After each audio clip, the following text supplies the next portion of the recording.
নবীজি কিয়ামতের দিন উম্মতের চিন্তায় এক জায়গায় থাকবেন না। নবীজি একবার চলে যাবেন হাউজে কাউসারের কাছে, না জানি তার কোন উম্মত পানি পানি মাহরুম হয়ে যায়।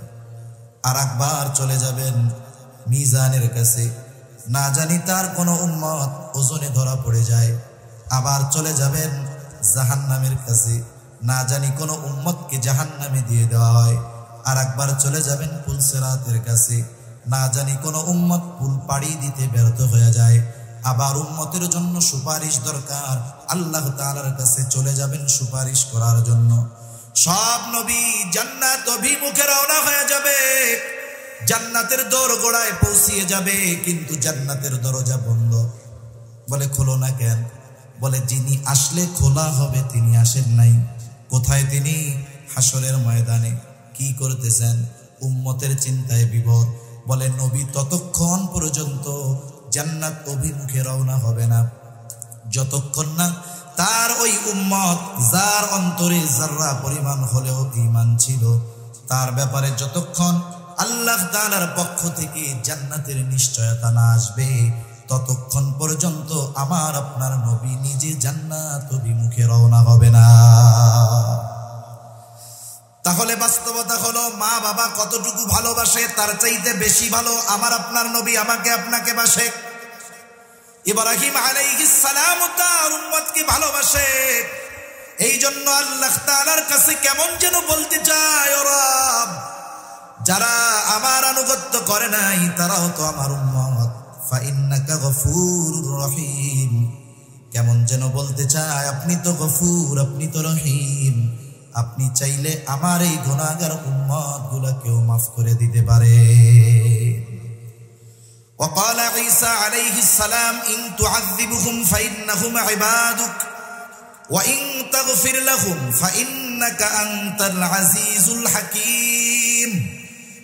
ঈসা আলাইহিস সালাম তার গুনাহগার উম্মতের জন্য আল্লাহ তাআলার কাছে দোয়া করে বলে, ইন তুআযিবুহুম ফাইন্নাহুম ইবাদুক, আপনি যদি তাদেরকে শাস্তি দেন তারা তো আপনারই বান্দা। ওয়া ইন তাগফির লাহুম ফাইন্নাকা আনতাল আজিজুল হাকীম, আর আপনি যদি তাদেরকে মাফ করে দেন, আরে আপনি তো আজিজ, আপনি তো হাকিম, আপনি মহাপরাক্রমশালী, মহাপ্রজ্ঞাময়। ঈসা আলাইহিস সালাম কেমন যেন বলে, আল্লাহ আমার উম্মত আপনার গুনাহগার বান্দাগুলারে আপনি মাফ করে দেন। দুই নবী তার উম্মতের জন্য ক্ষমা চেয়ে আল্লাহ তাআলার কাছে দোয়া করছে। নবীজি উম্মতের কথা তো সব সময় অন্তরে আছে। যার বাবা মারা গেছে সব সময় অন্তরে বাবার কথা থাকে না? থাকে। কিন্তু যখন আরেকজনের বাবাকে দেখে বাবার কথা একটু তখন বেশি মনে পড়ে। নবীজি সব সময় উম্মতের চিন্তা করেন, কিন্তু দুই নবী যখন উম্মতের ব্যাপারে দোয়া করছে উম্মতের কথা একটু বেশি মনে পড়ে গেছে। এবার নবীজি কি করলেন? ফারাফা ইয়াদাইহি ওয়া ক্বালা আল্লাহুম্মা উম্মতি উম্মতি ওয়া বাকা। নবীজি দুই হাত উঁচু করলেন, দুই হাত উঁচু করে বলতেছেন, আল্লাহুম্মা উম্মতি আল্লাহুম্মা উম্মতি, আয় আল্লাহ আমার উম্মত আমার উম্মত। আর দুই চোখ দিয়ে অজরে পানি ঝরে পড়তেছে। নবীজি কান্না করেন আর এটা বলতেছেন, আমার উম্মত আমার উম্মত। আল্লাহ তাআলা জিবরাইল আলাইহিস সালামকে বলে, জিবরাইল যাও মুহাম্মাদের কান্নার কারণ জিজ্ঞাসা করো। জিবরাইল আলাইহিস সালাম চলে এসেছে, এসে জিজ্ঞাসা করে আপনার কান্নার কারণ কি? যদিও আপনার কান্নার কারণ আপনার মালিক জানে, এরপরেও তিনি শুনতে চায় নবীজি কান্না করে কেন, জানার পরেও কেন আল্লাহ শুনতে চায়। বলে এটা হলো আমার আপনার নবীর প্রতি আল্লাহ তাআলার ভালোবাসার বহির্প্রকাশ।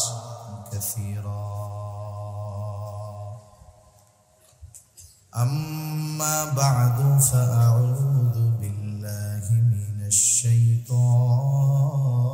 শাইতানির রাজীম।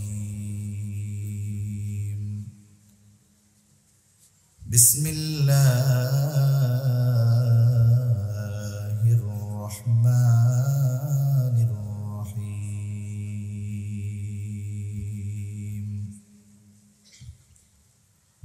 ওয়া মা আরসালনাকা ইল্লা রাহমাতাল লিল আলামিন।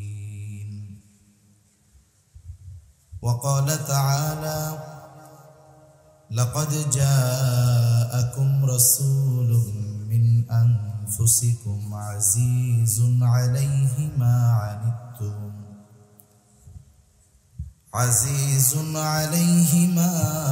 عنتم حريص عليكم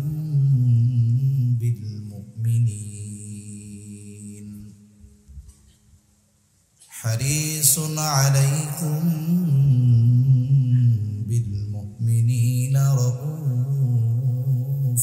رحيم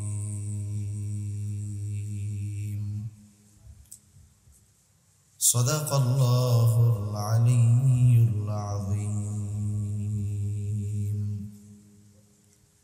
اللهم صل على محمد وعلى آل محمد كما صليت على إبراهيم وعلى آل إبراهيم إنك حميد مجيد اللهم بارك على محمد وعلى آل محمد كما باركت على إبراهيم وعلى آل إبراهيم إنك حميد مجيد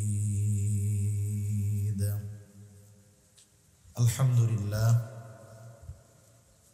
ঐতিহ্যবাহী চট্টগ্রাম জেলার অন্তর্গত পটিয়া থানাধীন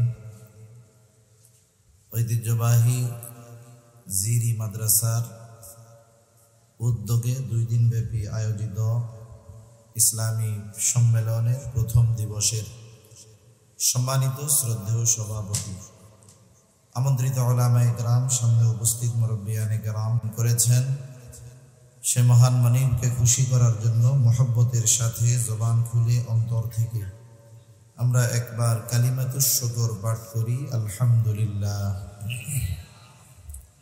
অগণিত দুরূদ ও সালাম সাইয়্যিদুল আম্বিয়া আশরাফুল আম্বিয়া খাতামুল আম্বিয়া ইমামুল মুরসালিন রাহমাতুল লিল আলামিন মুহাম্মাদুর রাসূলুল্লাহ সাল্লাল্লাহু আলাইহি ওয়াসাল্লামের উপর আল্লাহ সুবহানাহু ওয়া তাআলা আমাদেরকে এই দুনিয়াতে অনেক নিয়ামত দান করেছেন। দামি দামি নিয়ামত আল্লাহ তাআলা আমাদেরকে দিয়েছেন। সাথে সাথে প্রতিনিয়ত আমরা আল্লাহ তাআলার অনুগ্রহের ভিতরে আছি, দয়ার ভিতরে আছি। প্রতিটা জীবনের প্রতিটা ক্ষণে ক্ষণে, প্রতিটা মুহূর্তে মুহূর্তে মহান রব আমাদের প্রতি করুণা বর্ষণ করেছেন, অনুগ্রহের ধারা তিনি আমাদের উপরে অব্যাহত রেখেছেন। এ দুনিয়াতে এমন কোনো সৃষ্টি নাই যে আল্লাহ তাআলার নিয়ামত ভোগ করতেছে না। এ দুনিয়াতে আল্লাহ তাআলা অনেক দামি দামি নিয়ামত, এই দুনিয়াতে আল্লাহ প্রদত্ত দামি দামি নিয়ামত গুলোর মধ্যে অন্যতম দামি এক নিয়ামত হলো আল্লাহ তাআলা আমাদেরকে ঈমানের মতো মহা এক নিয়ামত দান করেছেন। সাথে সাথে মুহাম্মাদুর রাসূলুল্লাহ সাল্লাল্লাহু আলাইহি ওয়াসাল্লামের উম্মত তিনি আমাদেরকে বানিয়েছেন।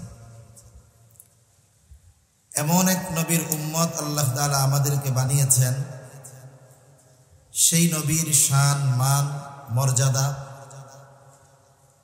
দুনিয়ার কোনো মানুষ আলোচনা করে রাসূলুল্লাহ সাল্লাল্লাহু আলাইহি ওয়াসাল্লামের যেই শান মান মর্যাদা পরিপূর্ণভাবে কোনো বক্তা বক্তব্যের মাধ্যমে, কোনো লেখক তার লেখার মাধ্যমে রাসূল আকরাম সাল্লাল্লাহু আলাইহি ওয়াসাল্লামের আখলাক চরিত্রকে বলা এবং কালি দিয়ে সাদা কাগজে লিপিবদ্ধ করা অসম্ভব। কারণ রাসূল সাল্লাল্লাহু আলাইহি ওয়াসাল্লামের চারিত্রিক ব্যাপারে আল্লাহ তাআলার ঘোষণা হলো ওয়া ইন্নাকা লাআলা খুলুকিন আযীম, আপনি মহান চরিত্রে অধিষ্ঠিত। আমরা যাকে বড় বলি, আমরা যা কিছু বড় বলি, সেই বড়র একটা সীমাবদ্ধতা থাকতে পারে, কিন্তু আরশে আজিমের মালিক যেটাকে মহান বলেন সেটা কত মহান হতে পারে, কত বড় হতে পারে, এটা আমাদের মতো সাধারণ মানুষের জন্য কল্পনায় আনাও অসম্ভব। শুধু তাই না, এমন এক নবীর উম্মত আল্লাহ তাআলা আমাদেরকে বানিয়েছেন যে এই পৃথিবীতে এমন একটা মুহূর্ত অতিবাহিত হয় না যেই মুহূর্তে আল্লাহ তাআলার নামের সাথে সাথে আমার আপনার নবীজির নাম উচ্চারিত হয় না।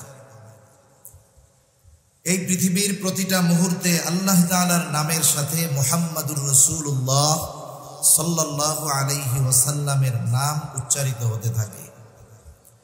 যেমন মুসলিম বিশ্বে সর্বপ্রথম ফজরের আজান শুরু হয় ইন্দোনেশিয়া থেকে নিয়ে, এভাবে একেবারে চলতে থাকে আফ্রিকার দেশ মৌরিতানিয়া পর্যন্ত। ইন্দোনেশিয়া থেকে নিয়ে মৌরিতানিয়ার এই সময়ের দূরত্ব হলো 9 ঘন্টা। তার মানে ইন্দোনেশিয়াতে যখন সুবহে সাদিক হয়, ফজরের ওয়াক্ত হয়, তার ঠিক 9 ঘন্টা পরে ওই মৌরিতানিয়ায় ওখানে ফজরের ওয়াক্ত হয়। তাহলে ইন্দোনেশিয়া থেকে শুরু হলো ফজরের আজান। এক ধারাবাহিকতায় এই আজান গোটা পৃথিবীব্যাপী ফজরের আজান চলে কমপক্ষে 9 ঘন্টা। কয় ঘন্টা? 9 ঘন্টা। আজানের মধ্যে আল্লাহ তাআলার বড়ত্বের কথা বলার সাথে সাথে আমার আপনার নবীজির কথা আছে না নাই? আছে। আবার নামাজ চলতেছে, নামাজের মধ্যে আমার আপনার নবীজির কথা আছে না নাই? মজলিস চলতেছে, নবীজির কথা আছে না নাই? দোয়া চলতেছে, যত বিনয়ের সাথে দোয়া করা হোক না কেন, যেই দোয়ার মধ্যে দুরূদ শরীফ নাই, আল্লাহ তাআলার কাছে ওই দোয়া পৌঁছাবে না। তাহলে জীবনের প্রতিটা পারতে পারতে আল্লাহ তাআলা রাসূল আকরাম সাল্লাল্লাহু আলাইহি ওয়াসাল্লামের আলোচনাকে রেখে দিয়েছেন। এজন্য আল্লাহ তাআলা বলেন, ওয়া রাফা'না লাকা যিকরাক, আমি আপনার স্মরণকে, আপনার আলোচনাকে সমুন্নত করে দিয়েছি। সুবহানাল্লাহ। যেখানেই আল্লাহ সেখানেই আলোচনা হয় মুহাম্মাদুর রাসূলুল্লাহ সাল্লাল্লাহু আলাইহি ওয়াসাল্লামের। কেন হবে না? কারণ আল্লাহ তাআলা আমার আপনার নবীজির সম্মান ওই পর্যন্ত পৌঁছিয়ে দিয়েছেন। আমার আপনার নবীর আগে এ দুনিয়াতে 1 লক্ষ, মতান্তরে 2,24,000 নবী রাসূল আগমন করেছেন। অনেক বড় বড় নবী দুনিয়ায় এসেছেন। আল্লাহ তাআলা আমার আপনার নবীর আগে কোন নবীকে গোটা সৃষ্টি জগতের জন্য নবী হিসাবে পাঠান নাই। আমার আপনার নবীর আগে যত নবী এ দুনিয়াতে এসেছেন, সব নবী কোনো না কোনো বংশের জন্য নবী, কোনো না কোনো গোত্রের জন্য নবী, কোনো না কোনো এলাকার জন্য নবী। কিন্তু গোটা পৃথিবী তথা গোটা সৃষ্টি জগতের জন্য আল্লাহ তাআলা আমার আপনার নবীর আগে কাউকে নবী বানিয়ে পাঠান নাই। কোরআনুল কারীমের মধ্যে আল্লাহ তাআলা কয়েকজন নবীর কথা এরকম বলছেন। যেমন আল্লাহ তাআলা বলেন, ওয়া ইলা আদিন আখাহুম হুদা, আদ গোত্রের জন্য আল্লাহ তাআলা তাদের ভাই হুদ আলাইহিস সালামকে নবী হিসাবে প্রেরণ করেছেন। ওয়া ইলা সামুদা আখাহুম সালিহা, আল্লাহ তাআলা সামুদ গোত্রের জন্য তাদের ভাই সালেহ আলাইহিস সালামকে নবী হিসাবে প্রেরণ করেছেন। ওয়া ইলা মাদিয়ানা আখাহুম শুআইবা, আল্লাহ তাআলা বলেন তিনি মাদিয়ানবাসীর জন্য তাদের ভাই শুআইব আলাইহিস সালামকে নবী হিসাবে প্রেরণ করেছেন।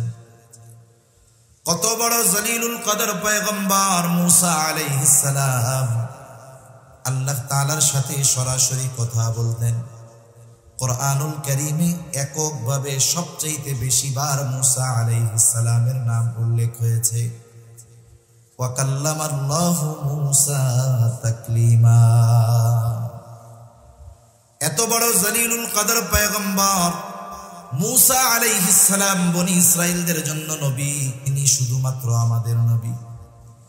হযরত ঈসা আলাইহিস সালাম আল্লাহ তাআলা তার মাধ্যমে তার কুদরতের বহিঃপ্রকাশ ঘটিয়েছেন।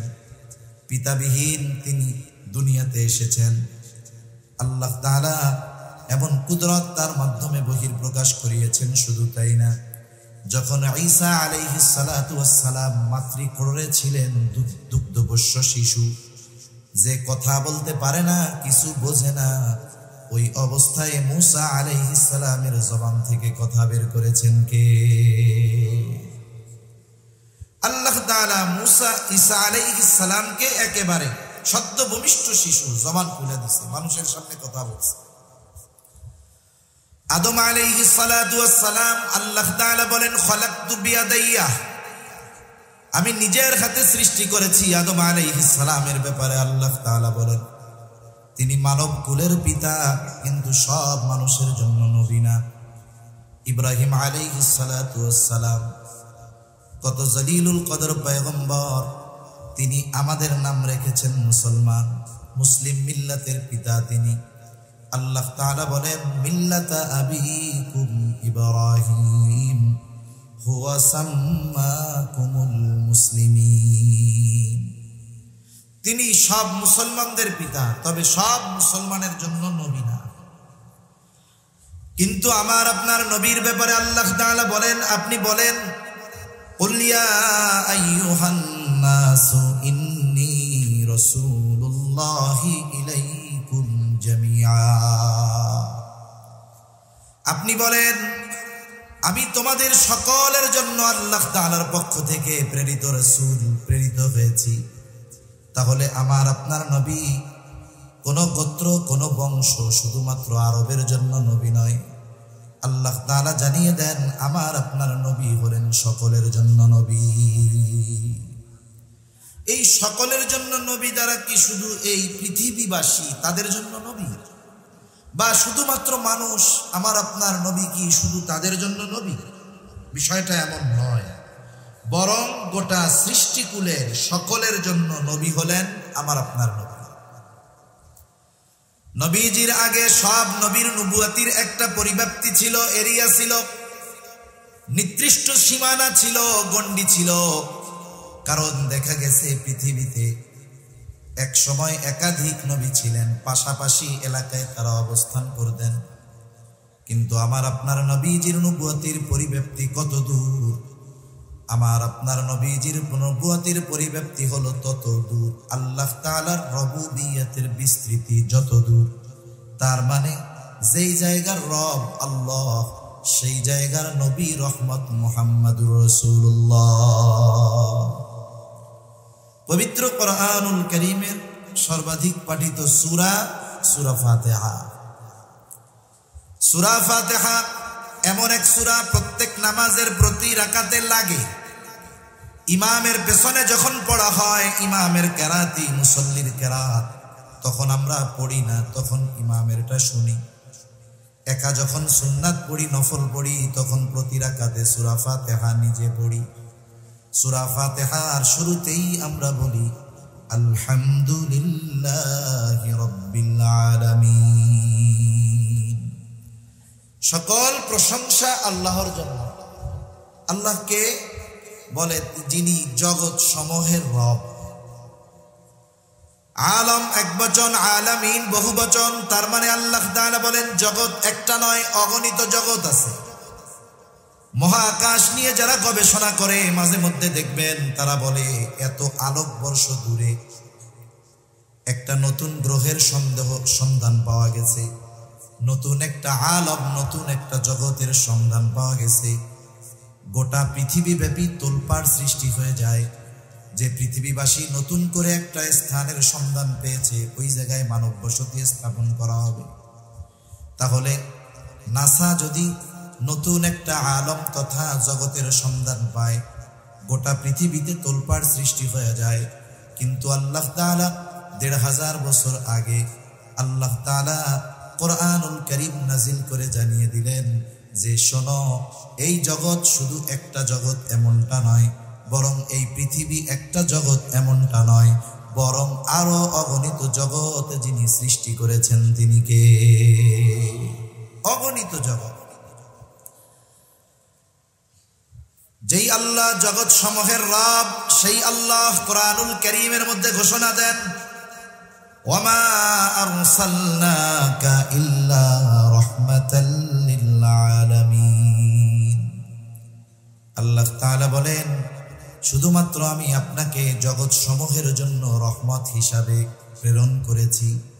তার মানে যত জগৎ আছে সব জগতের রব প্রতিপালক আল্লাহ, আর যত জগৎ আছে সব জগতের জন্য রহমত হলেন মুহাম্মদুর রাসূলুল্লাহ। গোটা সৃষ্টি জগতের মধ্যে শুধু এই পৃথিবী না, পৃথিবী তো মহাকাশের নিচে। পৃথিবীর অবস্থানটা কেমনে ব্যাখ্যা করা যায়? মহাকাশের নিচে পৃথিবীর অবস্থানটা হলো সমুদ্রের মধ্যে এক ফোঁটা পানির যেমন অবস্থান, মহাসমুদ্রের মধ্যে এক ফোঁটা পানি যেমন, প্রথম আসমানের নিচে পৃথিবীর অবস্থান তেমন। তার মানে এটা গোনার মধ্যেই কিছু নেই। এত সুবিশাল আল্লাহ তাআলা এই প্রথম আসমানকে আল্লাহ তাআলা সৃষ্টি করেছেন, আর এর নিচে সব গ্রহগুলো। এরকম তো একটা না, আরো 6টা আছে। তাহলে এইরকম যত জগৎ আছে সব জগতের মধ্যে কোনো একটা ইঞ্চি জায়গা নাই যে যেই জায়গার রব আল্লাহ তাআলা নয়। এরকম কোন জায়গা আছে নাকি? দ্বিতীয় আসমানের নিচে আছে নাকি 2-1 ইঞ্চি জায়গা যে জায়গার রব আল্লাহ তাআলা নয়? আছে এরকম? কোথাও নাই। যেমন গোটা সৃষ্টি জগতের মধ্যে 1 ইঞ্চি জায়গাও নাই যেই জায়গার রব আল্লাহ তাআলা নয়, অনুরূপভাবে গোটা সৃষ্টি জগতের মধ্যে 1 ইঞ্চি জায়গাও নাই যেই জায়গার রহমত আমার আপনার নবী নয়। তিনি সকলের জন্য নবী, তিনি সব সৃষ্টির জন্য তিনি রহমত।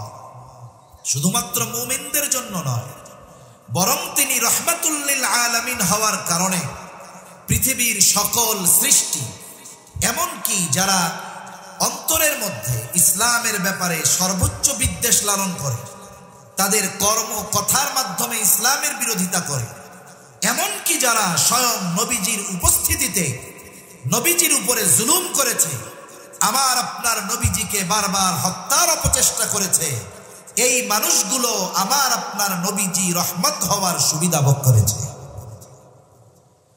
গোটা পৃথিবীর কাফেররা নবীজি রাহমাতুল লিল আলামিন হওয়ার সুবিধা ভোগ করতেছে, কিয়ামত পর্যন্ত করবে। এজন্য আমার আপনার নবীর কারণে সমূলে নির্মূল করে দেওয়া হয় না। শুধু তাই না, আবু জেহেল, উতবা, সাইবা এরাও নবীজির কারণে বাইচা গেছে।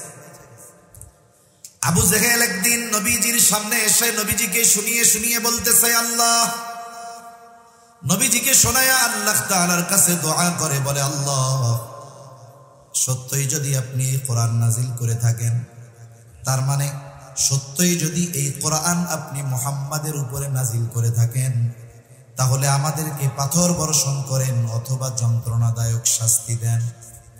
আবু জেহেল নবীজিকে শুনিয়ে শুনিয়ে আযাব কামনার দোয়া করে কার কাছে? আল্লাহ তাআলার কাছে। বলেন তো, আল্লাহ তাআলার কাছে কোনো বান্দার যদি কিছু চাইতে মন চায়, আল্লাহ তাআলা মনে হয় মুখ দিয়া জোরে উচ্চারণ না করলে শুনতে পারে না, এমন নাকি? বরং কথা মুখে আনা লাগে না, হৃদয়ে যদি থাকে কোনো কথা, দুনিয়ার কেউ না জানলেও জানেন কে? আল্লাহ তাআলা জানেন। তাহলে ওর যদি আযাব গজব মনেই চায় যে আসুক আমার উপর, তাহলে নবীজিকে শুনিয়ে শুনিয়ে বলার দরকার কি? গভীর রাতে উঠে আল্লাহ তাআলার কাছে বললেই তো হইল। 1 নাম্বার বলার কারণ হলো যে আসলে এই কথার দ্বারা নবীজিকে একটু খোসা দিতে চায়, কষ্ট দিতে চায় কথার মাধ্যমে। 2 নাম্বার বিষয় হলো যে মক্কার মুশরিকেরা আল্লাহ তাআলার কাছে কেন চায়, দোয়া করে? ওরা তো ওদের দেবদেবীদের কাছে গিয়া বলবে। বাস্তবতা হলো মক্কার মুশরিকেরা যদিও আল্লাহ তাআলার সাথে শিরিক করত, তবেও তারা আল্লাহ তাআলার অস্তিত্বে অবিশ্বাসী ছিল না, বরং স্রষ্টা হিসাবে তারা আল্লাহ তাআলাকে বিশ্বাস করত। এ কথা আমার নয়, বরং কোরআনুল কারীমের মধ্যে আল্লাহ তাআলা বলেন, ওয়ালা ইন সাআলতাহুম মান খালাকাস সামাওয়াতি ওয়াল আরদ লা ইয়াকুলুন্নাল্লাহ।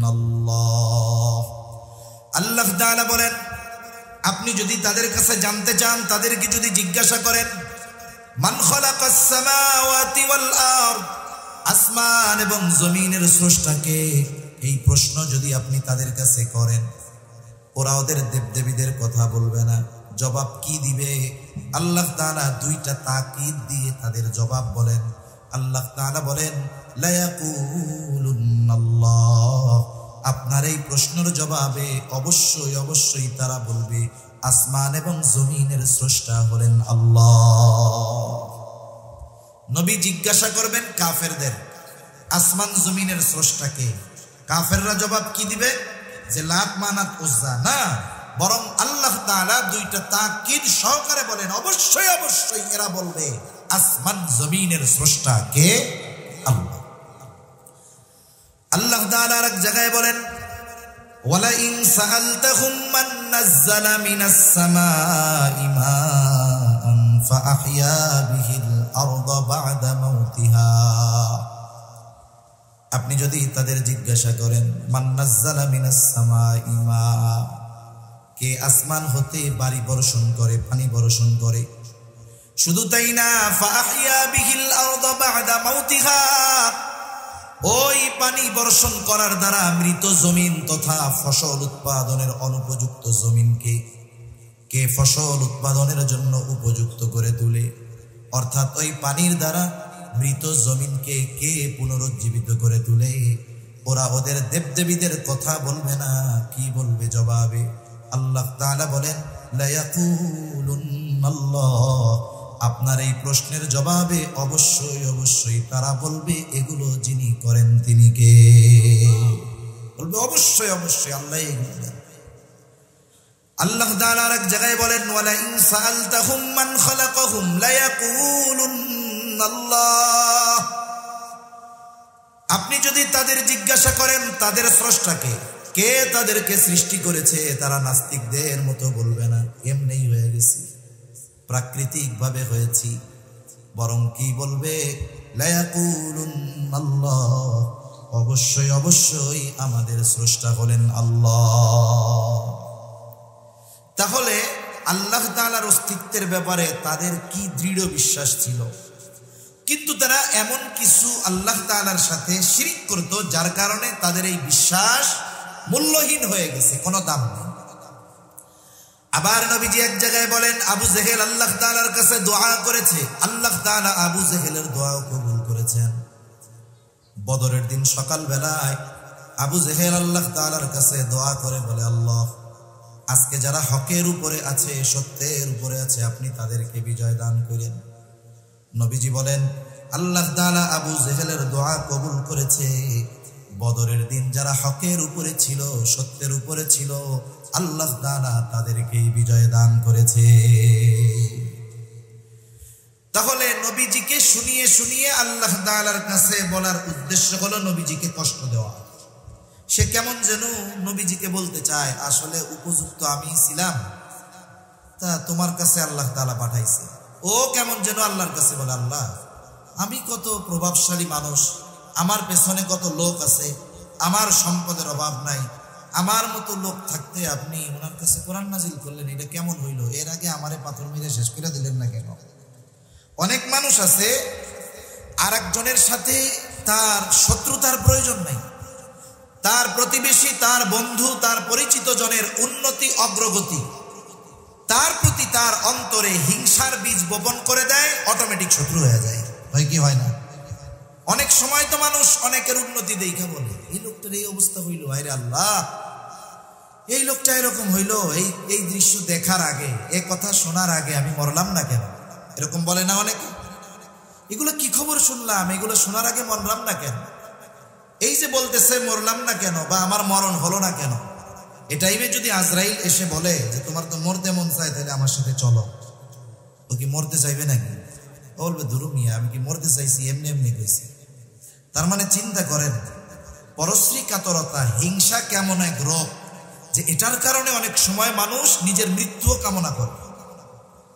এজন্য বুজুর্গদের সোহবতে যাওয়া দরকার আমাদের, যাতে আমাদের এই অন্তরের রোগগুলো দূর হয়ে যায়। অন্তরের রোগ এটা জটিল এক জিনিস। যেমন পৃথিবীতে যত ভয়ানক রোগ আছে, মরণ ব্যাধি, দেখবেন এই মরণ ব্যাধি যে রোগগুলো, এই রোগগুলোর আলামত শরীরের বাহির অংশে প্রকাশ পায় খুব কম। হার্টের রোগ আপনি বাহিরে কিছু দেখবেন না। এই হিংসা হলো মানুষের ঈমান ধ্বংস করা, আমল ধ্বংস করার অন্যতম এক রোগ। এজন্য আল্লাহ তাআলার কাছে দোয়া করা, যারা এই রুহানি চিকিৎসক, অন্তর পরিশুদ্ধ করার চিকিৎসক, যারা হক্কানি বুজুর্গানে দ্বীনের সোহবতে গিয়ে আমাদের দিলগুলাওকে পরিষ্কার করা দরকার, ঠিক কিনা বলেন?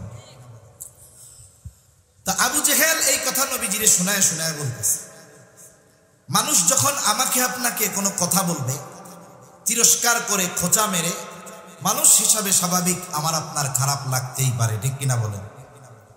আবার অনেক সময় অনেক ভদ্র মানুষ আছে, মানুষ যদি তাকে তিরস্কার করে কিছু বলে চুপ করে থাকে। সবাই তো আর একরকম না।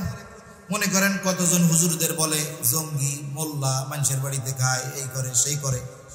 দেখবেন কিছু মানুষ আছে শরীফ মানুষ, উনি খালি শুনে, কিছু বলে না, মাথা নিচু করে চলে আসে। আবার অনেক সময় অনেকে আছে যে তিনি খুব ভদ্র, সাথে আছে এক বন্ধু, এটা খুব চেতা। এখন ওই ভদ্র মানুষকে কেউ যদি তিরস্কার করে, সে যদিও কিছু না বলে, কিন্তু সাথে যে শক্তিশালী বন্ধু, সে চুপ করে বসে থাকে না, প্রতিবাদ করে বলে, মিয়া আমার বন্ধুটারে ভদ্র পাইছ, এই জন্য কিছু পাও না, আমারে বইলা দেখতা, সাইজ করে দিতাম, ঠিক কিনা বলেন? জাহেল, মূর্খ, অজ্ঞ কোন ব্যক্তিকে উদ্দেশ্য করে কিছু বলে, আল্লাহর বান্দা চুপ করে থাকে, এটা তার দুর্বলতা নয়। অনেক সময় চুপ থাকা, জবাব না দেওয়া, এটাই বড় প্রতিবাদ, ঠিক কিনা? এজন্য রহমানের বান্দাদের যত গুণাবলী আছে, এর মধ্যে একটা গুণ আল্লাহ তাআলা বলেন, ওয়াইদা খাতাবাহুমুল জাহিলুনা ক্বালু সালামা। আবু জেহেল নবীজিকে শোনায় শোনায় কথা বলে, নবীজি কিছু বলেন না, কিন্তু আবু জেহেল যে আমার আপনার নবীকে কষ্ট দিতে চায়, যে কথাগুলো বলতেছে, আল্লাহ তাআলা শুনেন কি শুনেন না? নবী ঠিক কিছুই বলেন নাই, কিন্তু আল্লাহ তাআলা জবাব পাঠায় দিলেন আমার আপনার নবীর জবান দিয়ে। আল্লাহ তাআলা বলেন, হাবিব, আসলে ওরা যা বলে, ওরা যা করে, ওরা যে শাস্তি কামনা করে, তার চাইতে কঠিন বিষয়ের উপযুক্ত তারা। কিন্তু শাস্তির উপযুক্ত হওয়ার পরেও কেন আমি শাস্তি দেই না, শুইনা নেন। আল্লাহ তাআলা বলেন, ওয়ামা কানাল্লাহু লিয়ুআযযিবাহুম ওয়া আনতা ফীহিম। শাস্তি দেই না কেন? এটা আপনার সম্মানার্থে। আপনি যতক্ষণ তাদের মধ্যে আছেন, শুধুমাত্র আপনার সম্মানার্থে আমি তাদেরকে আযাব দেই না। আবু জেহেল, উতবা, সায়েবা সহ এরা শাস্তির উপযুক্ত, শাস্তি পাওয়ার মতো কথা, কাজ সবকিছু করার পরেও আল্লাহ তাআলা আযাব কেন দেন নাই? বলে আপনি আছেন এই জন্য দেই নাই। কেন দেই নাই? বলে আপনি তো রাহমাতুল লিল আলামিন, আপনি এই পৃথিবীতে আছেন, আর শাস্তি দেব, আযাব দিব, এটা হতে পারে না, কারণ আযাব আর রহমত একসাথে থাকতে পারে না। এজন্য অতীতে যত নবীর উম্মতদেরকে আল্লাহ তাআলা শাস্তি দিয়েছেন, এমনটা কখনো হয় নাই আল্লাহ আযাব দিয়েছেন আর ওই জায়গায় ওই নবী উপস্থিত আছে, এমনটা হয় নাই। আগে আল্লাহ তাআলা ওই নবীকে তার নবুয়তির এরিয়ার বাইরে নিরাপদে সরায় নিয়েছেন, এরপরে আল্লাহ তাআলা আযাব দিয়েছেন। তাহলে আদ গোত্রের নবী হুদ আলাইহিস সালাম, আল্লাহ শাস্তি দিতে চাইলেন, হুদ নবীকে সরায় নিলেন। ইউনুস আলাইহিস সালাম যেই জায়গার নবী সরায় নিলেন, শুআইব আলাইহিস সালামকে সরায় নিলেন, সালেহ আলাইহিস সালামকে সরায় নিলেন। উনি ওনার নবুয়তির এরিয়ার বাইরে চলে গেল। বলেন তো আমার আপনার নবীকে কোথায় সরায় নিবে? কারণ সরানোর মতো 1 ইঞ্চি জায়গা গোটা সৃষ্টি জগতের কোথাও নাই। কারণ আমার আপনার নবী হলেন রহমাতুল লিল আলামিন। আমার আপনার নবীর সম্মানার্থে কাফেররা শাস্তি পায় নাই নগদে, নাইলে ওরা যা করেছে শাস্তির উপযুক্ত ছিল। তাহলে যে কথা থেকে গেলাম, নবীজি রহমাতুল লিল আলামিন হওয়ার এই সুবিধা শুধু মুমিনরা ভোগ করে তা নয়, কাফেররাও ভোগ করতেছে, ঠিক কিনা বলেন? আবার দেখেন এই উম্মতের জন্য নবীজির কেমন দয়া, আল্লাহ তাআলা তার অন্তরটাকে কত নরম বানায় দিয়েছে। অন্তরের মধ্যে কত রহমত, কত দয়া ভরপুর করে দিয়েছে। আব্দুল্লাহ ইবনে আমর ইবনুল আস রাদিয়াল্লাহু তাআলা আনহু থেকে বর্ণিত, নবীজি কোরআন থেকে তিলাওয়াত করলেন যা আল্লাহ তাআলা ইব্রাহিম আলাইহিস সালামের ব্যাপারে নাজিল করেছেন। কোরআনে কি নাজিল করেছেন আল্লাহ? কোরআনুল কারীমের 13তম পারা সূরা ইব্রাহিমের মধ্যে আল্লাহ তাআলা ইব্রাহিম আলাইহিস সালাম তার গুনাহগার উম্মতের জন্য ক্ষমা চেয়ে আল্লাহ তাআলার কাছে দোয়া করেছেন। ওই দোয়ার কথাটাই আল্লাহ তাআলা কোরআনে জানিয়ে দিয়ে বলেন, রব্বি ইন্নাহুন্না আযলালনা কাসীরাম মিনান নাস ফামান তাবিআনি ফাইন্নাহু মিন্নি ওয়া মান আসানি ফাইন্নাকা গফুরুর রহিম। ইব্রাহিম আলাইহিস সালাম বলেন, ও রব, এই প্রতিমাগুলো, এই মূর্তিগুলো অধিকাংশ মানুষকে পথচ্যুত করে ফেলেছে। ফামান তাবিআনি ফাইন্নাহু মিন্নি, যে আমার আনুগত্য করেছে সে তো আমার দলভুক্ত। আমান আসানি, যে আমার আনুগত্য করে নাই, যদিও করে নাই, যদিও মানে নাই, তথাপিও তো ইব্রাহিম আলাইহিস সালামের উম্মত। কারণ আমার আপনার নবীজির নবুয়তির পরে কিয়ামত পর্যন্ত যত মানুষ আসবে, যত মানুষ আছে, যত মানুষ দুনিয়া থেকে চলে গেছে, যে যে ধর্মের অনুসারী হোক না কেন, সকল মানুষই আমার আপনার নবীজির উম্মত। অনেক সময় এমনটা হয় যে বাধ্য সন্তানের চাইতে মা বাবা অবাধ্য সন্তানকে নিয়ে চিন্তিত বেশি থাকে, দোয়া তার জন্য বেশি করে, তার কথা মানুষের কাছে বেশি বলে। সন্তান অবাধ্য কিন্তু তার জন্য বেশি চিন্তিত থাকে। কেন? বলে মোহাব্বতের কারণে। চিন্তা করে যেগুলো তো বাধ্য ওগুলো তোর একটা রাস্তা হয়েছে, কিন্তু যেটা অবাধ্য এটার কি হবে। মা বাবা সন্তান খারাপ হওয়ার পরেও তাকে ত্যায্য পুত্র করে দেয় না, বের করে দেয় না, বরং তার পরিবর্তনের জন্য আল্লাহ তাআলার কাছে দোয়া করে, মানুষের কাছে বলে, উলামায়ে কেরামের কাছে বলে, দেখেন একটু কিছু করা যায় কিনা। কেন করে? মোহাব্বতের কারণে। বলেন তো, মা বাপ সন্তানকে যত মোহাব্বত করে তার চাইতে নবী তার উম্মতকে মোহাব্বত কম করে না বেশি করে? কত বেশি করে এটা মাপা যাবে না, পরিমাণ পরিমাপ করা যাবে না। কত ভালোবাসে আসলে আমাকে আপনাকে ভালোবাসে কে, দুনিয়াতেও এটা মোটামুটি বোঝা যায়। মুসিবতে বিপদে যে পাশে থাকে আসলে সে ভালোবাসে। মুখ দিয়া শুধু বললে হবে না ভালোবাসি ভালোবাসি, কিন্তু বিপদের সময় নাই। বাস্তবে এই সব মানুষ ভালোবাসে না, বাস্তবে ভালোবাসে তারা বিপদে পাশে থাকে যারা। এই দুনিয়ার বিপদ চোখ বন্ধ হবে, বিপদ শেষ। আসল বিপদ তো কিয়ামতের দিন, আসল বিপদ তো মুসিবতের দিন। দুনিয়ার বিপদে, দুনিয়ার মুসিবতে সন্তান যদি বিপদে পড়ে বাবা সাহায্যের জন্য দৌড়িয়ে যায়, ভাই বিপদে পড়লে ভাই যায়, বাবা পড়লে ছেলে যায়, ছেলে পড়লে বাবা যায় সাহায্য করার জন্য। বলেন তো, কিয়ামতের দিন যখন কেউ মুসিবতে পড়বে, বাবা মুসিবতে পড়লে সন্তান কি বাবার পাশে এসে দাঁড়াবে নাকি? ওই দিনের মুসিবত এমন মুসিবত কেউ কাউরে চিনবে না। আল্লাহ তাআলা বলেন, ইয়াউমা ইয়াফিরুল মারউ মিন আখিহি ওয়া উম্মিহি ওয়া আবিহি ওয়া সাহিবাতিহি ওয়া বানিহি লিকুল্লি ইমরিইন মিনহুম ইয়াউমা ইযিন শা'নুন ইউগনি। কিয়ামতের দিন ভাই ভাইয়ের থেকে পলায়ন করবে, ওয়া উম্মিহি ওয়া আবিহি, পিতা মাতার থেকে পলায়ন করবে, ওয়া সাহিবাতিহি ওয়া বানিহি, স্ত্রী সন্তানদের থেকে পলায়ন করবে। দুনিয়ায় একটা বাবা 14 ঘন্টা 16 ঘন্টা 18 ঘন্টা ডিউটি করে, অনেকে দেশে করে অনেকে বিদেশে করে। সারাদিন পরিশ্রমের পর এই লোকটা যখন বাসায় ফিরে মা বাবার চেহারা দেখে, স্ত্রী সন্তানের চেহারা দেখার সাথে সাথে তার 16 ঘন্টা 18 ঘন্টার কষ্ট দূর হয়ে যায়। প্রবাসে যারা থাকে কত পরিশ্রম কষ্টের পরে বাসায় ফিরে মোবাইলে ফোন দেয়, এই সন্তানের চেহারাটা দেখতে যায়, একটু কথা বলে, মোবাইলে চেহারা দেখে সারাদিনের কষ্ট তার দূর হয়ে যায়। তার মানে দুনিয়ার কষ্ট দূর করার জন্য মানুষ স্ত্রীর চেহারা দেখে, সন্তানের চেহারা দেখে, মা বাবার সাথে কথা বলে, মা বাবার চেহারা দেখে। কিন্তু কিয়ামতের দিন ওই মুসিবত এমন মুসিবত, যেই দিন সন্তানের চেহারা দেখলে চিন্তা দূর হবে না, মা বাবার চেহারা দেখলে চিন্তা দূর হবে না, বরং ওই দিন মানুষেরা স্ত্রী সন্তানদের চেহারা দেখাটাকে আরো বড় মুসিবতের কারণ মনে করবে। এই জন্য একজন একজনের থেকে পালাতে থাকবে। সেই দিন সবাই নিজ চিন্তায় বিভোর থাকবে, চিন্তিত থাকবে সবাই।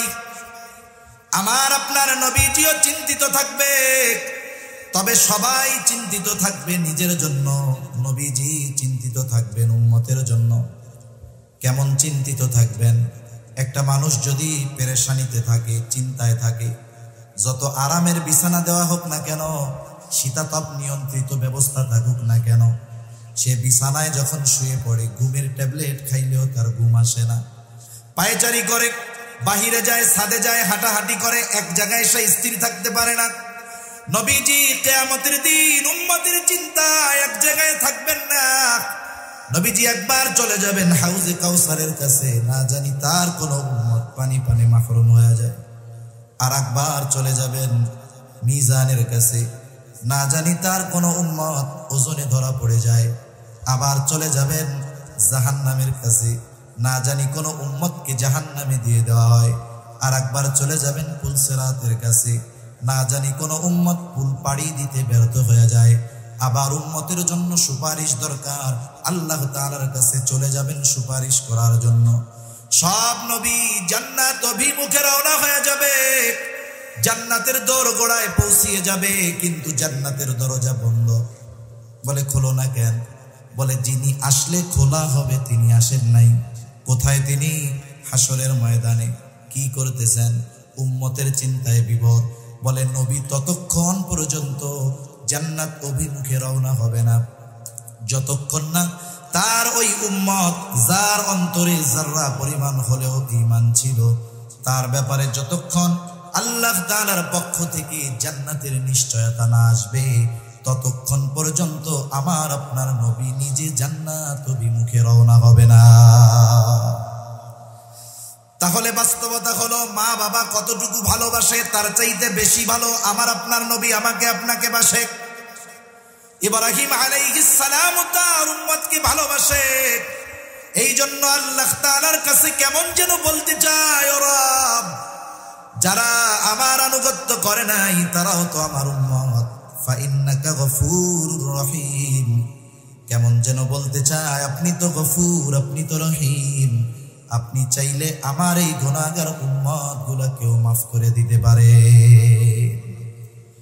وقال عيسى عليه السلام إن تعذبهم فإنهم عبادك وإن تغفر لهم فإنك أنت العزيز الحكيم।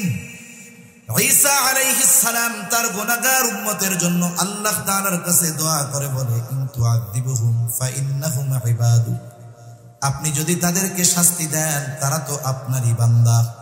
ওয়া ইন তাগফির লাহুম ফাইন্নাকা আনতাল আজিজুল হাকীম, আর আপনি যদি তাদেরকে মাফ করে দেন, আরে আপনি তো আজিজ, আপনি তো হাকিম, আপনি মহাপরাক্রমশালী, মহাপ্রজ্ঞাময়। ঈসা আলাইহিস সালাম কেমন যেন বলে, আল্লাহ আমার উম্মত আপনার গুনাহগার বান্দাগুলারে আপনি মাফ করে দেন। দুই নবী তার উম্মতের জন্য ক্ষমা চেয়ে আল্লাহ তাআলার কাছে দোয়া করছে। নবীজি উম্মতের কথা তো সব সময় অন্তরে আছে। যার বাবা মারা গেছে সব সময় অন্তরে বাবার কথা থাকে না? থাকে। কিন্তু যখন আরেকজনের বাবাকে দেখে বাবার কথা একটু তখন বেশি মনে পড়ে। নবীজি সব সময় উম্মতের চিন্তা করেন, কিন্তু দুই নবী যখন উম্মতের ব্যাপারে দোয়া করছে উম্মতের কথা একটু বেশি মনে পড়ে গেছে। এবার নবীজি কি করলেন? ফারাফা ইয়াদাইহি ওয়া ক্বালা আল্লাহুম্মা উম্মতি উম্মতি ওয়া বাকা। নবীজি দুই হাত উঁচু করলেন, দুই হাত উঁচু করে বলতেছেন, আল্লাহুম্মা উম্মতি আল্লাহুম্মা উম্মতি, আয় আল্লাহ আমার উম্মত আমার উম্মত। আর দুই চোখ দিয়ে অজরে পানি ঝরে পড়তেছে। নবীজি কান্না করেন আর এটা বলতেছেন, আমার উম্মত আমার উম্মত। আল্লাহ তাআলা জিবরাইল আলাইহিস সালামকে বলে, জিবরাইল যাও মুহাম্মাদের কান্নার কারণ জিজ্ঞাসা করো। জিবরাইল আলাইহিস সালাম চলে এসেছে, এসে জিজ্ঞাসা করে আপনার কান্নার কারণ কি? যদিও আপনার কান্নার কারণ আপনার মালিক জানে, এরপরেও তিনি শুনতে চায় নবীজি কান্না করে কেন, জানার পরেও কেন আল্লাহ শুনতে চায়। বলে এটা হলো আমার আপনার নবীর প্রতি আল্লাহ তাআলার ভালোবাসার বহিঃপ্রকাশ। উম্মতের ব্যাপারে সব কথা খুলে বলছে জিবরাইল আলাইহিস সালামকে। জিবরাইল আলাইহিস সালাম গিয়ে বলে, আল্লাহ আপনার হাবিবের কান্নার কারণ তার উম্মত।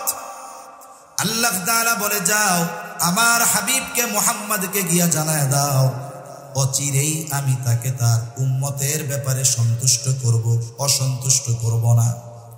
আল্লাহ তাআলা কোরআনুল কারীমের মধ্যে সূরাতুদ দুহার মধ্যে বলেন, ওয়ালা সাউফা ইউতিকা রাব্বুকা ফাতারদা, অচিরেই আপনার রব আপনাকে এমন কিছু দিবেন যে আপনি খুশি হয়ে যাবেন। এই আয়াতের তাফসীরে এই হাদিসটা আসছে। আর এর জবাবে নবী বলেন, আমি ততক্ষণ পর্যন্ত খুশি হব না যতক্ষণ আমার সব উম্মতকে আল্লাহ মাফ করবে না। তাহলে নবীজির প্রতি আমাদের প্রতি নবীজির ভালোবাসা কেমন, এটা বোঝার জন্য দুনিয়ার কোন মানুষের স্বাক্ষর দরকার নাই, আরো অনেক হাদিস উপমা দেওয়া যাবে। অল্প সময়ের মধ্যে শুধু আল্লাহ তাআলার কথাটা বইলা শেষ করে দেই। কারণ দুনিয়ার অনেক মানুষ আছে, হাজার মানুষের বিপরীতে একজনের কথাকে গ্রহণযোগ্য ধরা হয়।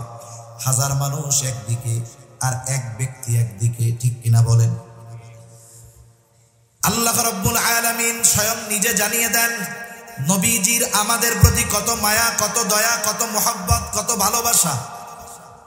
আল্লাহ তাআলা সেই কথা কোরআনুল কারীমের মধ্যে বলেন, লাকাদ জাআকুম রাসূলুম মিন আনফুসিকুম আজিজুন আলাইহি মা আনিতুম হারিসুন আলাইকুম বিল মুমিনিনা রাউফুর রহিম।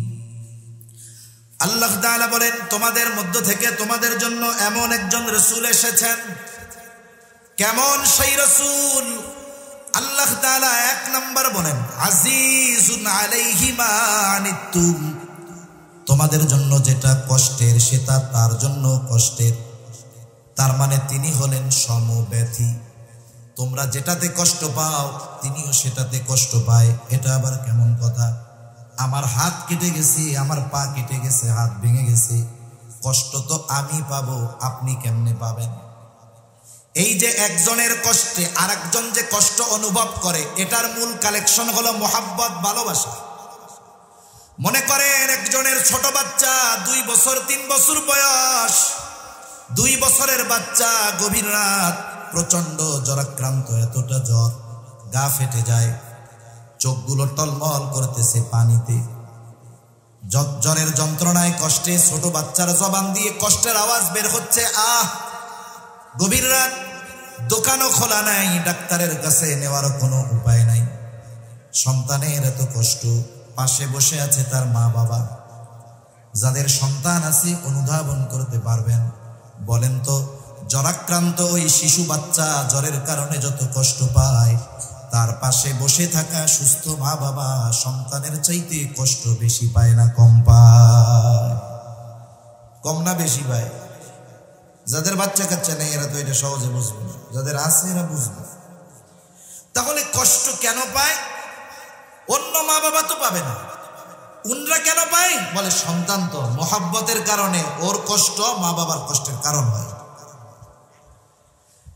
যেই মা বাবা সন্তানের কষ্টে কষ্ট পায় মোহাব্বতের কারণে, বলেন তো সেই উম্মতের কারণে নবী কষ্ট কেন পাবে না? সন্তানকে মা বাবা যত ভালোবাসে তার চাইতে অগণিত গুণ বেশি ভালো নবী তার উম্মতকে বাসে। আল্লাহ তাআলা সেই জন্য বলেন তিনি হলেন আজিজ, সমব্যথী। 2 নাম্বার, আল্লাহ রাব্বুল আলামিন বলেন হারিসুন আলাইকুম, তিনি তোমাদের জন্য কল্যাণকামী। তবে মুমিনদের জন্য আল্লাহ তাআলা নবীজিকে বিশেষ অনুগ্রহ বলে অভিহিত করেছেন।